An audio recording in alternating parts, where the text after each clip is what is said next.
Hi, welcome, and I hope you're doing well. Here I have the Samsung laptop, and this is a 360. What it means is that the laptop can fold into a tablet. So I'll show it to you how it looks like. And this is the tablet forms. Okay. And what I would like to do is I like to take it apart, do a teardown, and show you what is inside the laptop.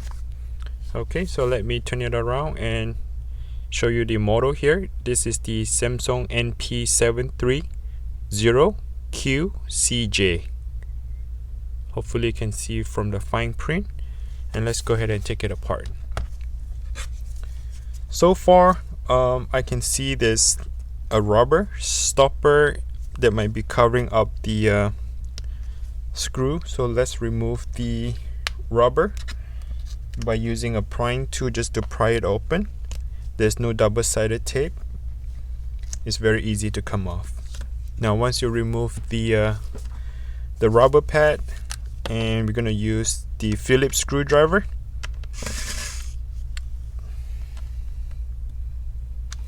Alright, the screw is a little bit too small, so I need to use a different screwdriver to go ahead and remove it. So let's take it apart.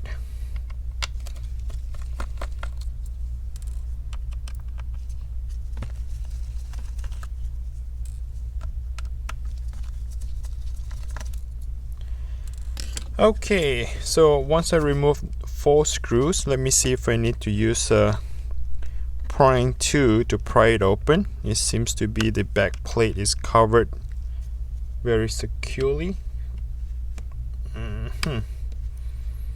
Wonder what is the best way to remove this.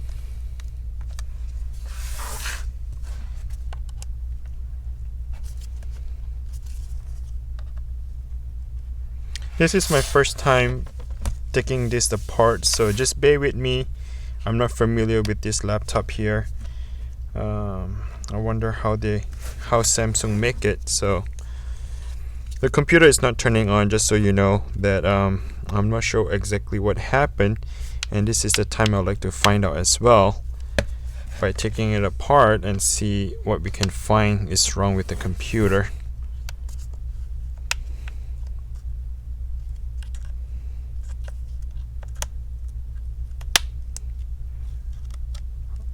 It's very tight. Having some difficulties here.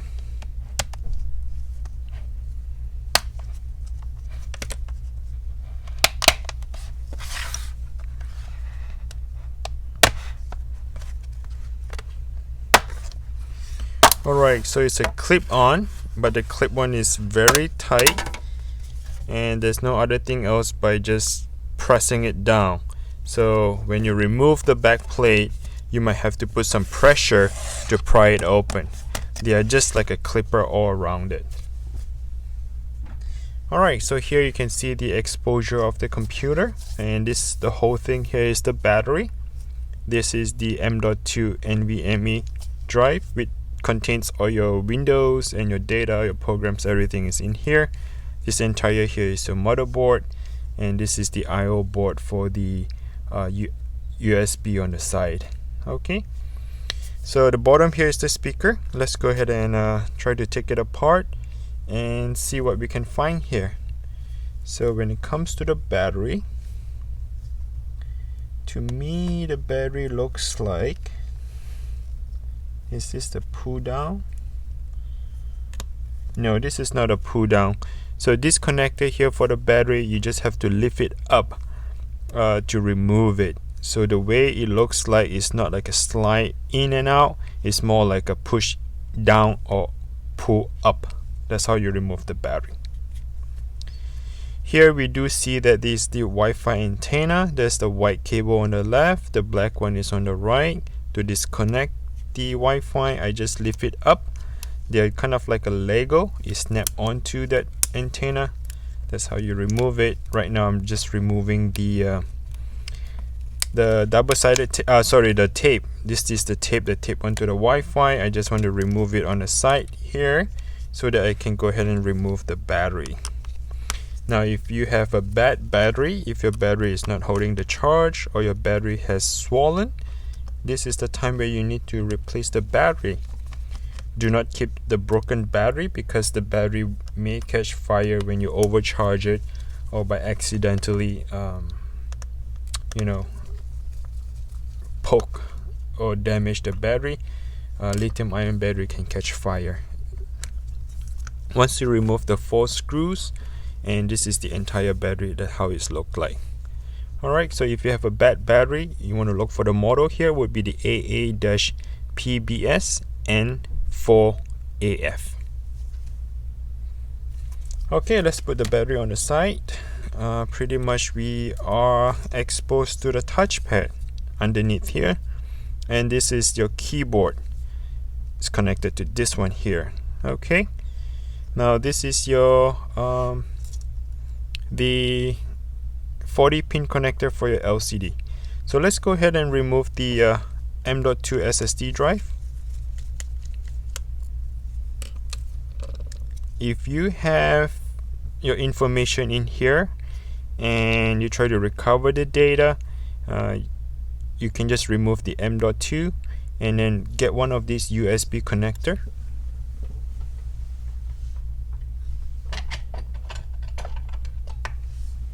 Okay, so this USB adapter for the M.2 is where you can just slide the hard drive in here.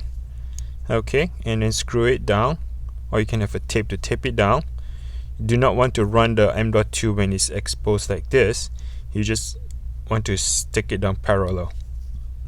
Now go to a different computer, stick it into the USB, and you should be able to recover your data.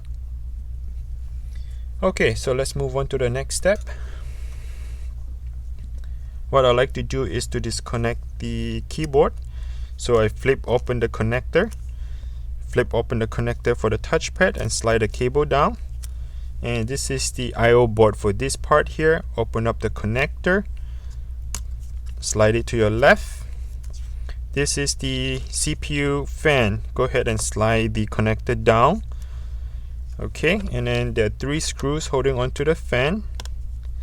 And if you feel like your fan is not working, you need a replacement fan. This is how you do it. Remove the 3 screws.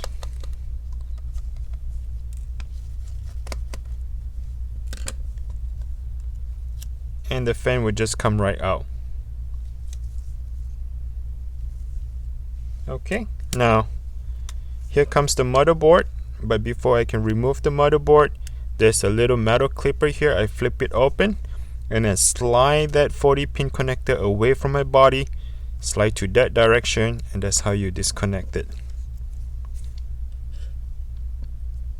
This one here is actually for the speaker.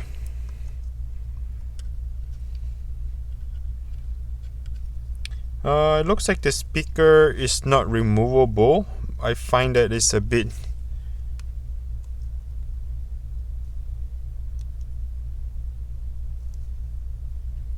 I'll just leave it on, but not 100% sure how to remove that.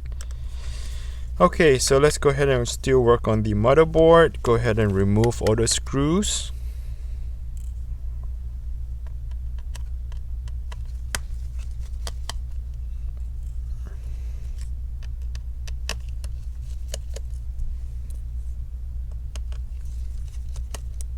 They're all Phillips screws, so get a tiny Phillips screwdriver and that should do all the tricks here. So there are 4 screws holding onto this metal bracket. Once you remove the metal bracket here, the motherboard is exposed and you can slide it out. And this is how you replace the motherboard. More likely you need to look it up for this model here. For the motherboard replacement, let me bring it closer to the screen. Maybe look it up for this one model here. Okay, and this NIC card, the Wi-Fi card, is attached to the motherboard, so it is not a separate component where you can replace it. And the RAM is actually soldered onto the motherboard. You can't upgrade the RAM or anything else. It's prefixed everything, and this is your CPU. Okay, I'm not sure how to remove the speaker here. It looks like it's attached to the motherboard. I can't remove it. But that's how it looks like. You might have to remove the speaker on the left side altogether with the motherboard. Now, assuming that we have done that part, let me see if I can just pop the speaker out. Okay, there's no screw to hold the speaker. You just lift it up all together, and this entire motherboard, let's put it on the side.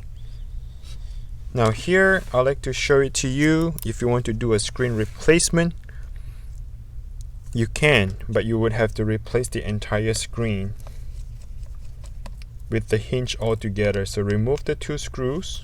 These two screws are holding onto the LCD screen.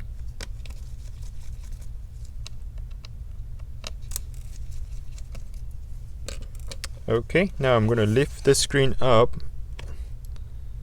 right about 90-degree angle, and I can just wiggle it out, and the entire screen will just come right out. So for a screen replacement on this model Samsung, I suggest you to replace entirely the screen with the hinge altogether. Okay, there's only one cable that comes out. Let's put this on the side. Now the only thing left behind is your entire keyboard like this. Okay, so just so you know, the keyboard here, the way I look at it, the way it built on the keyboard, is not a separate keyboard where you can replace it. So the palm rest, the entire thing is one big piece like this. Then when you do a keyboard replacement, you would have to order the whole thing altogether. And if you're curious to know where to find the parts, maybe this is the thing that you need to look for: NP730QCJ-K02US, or maybe this number right here. Alright, so this is how I do a teardown on this Samsung laptop. And if you like the video, please subscribe to the channel. Give me a thumbs up, I really appreciate that. If you have any question, comment below and let me know how your repair went. Hope that this video helps you to fix some of your stuff, like maybe upgrade to a larger M.2 drive or try to extract the data. Just comment below, tell me how did it go. I'd like to hear from you, and until next time, please take care.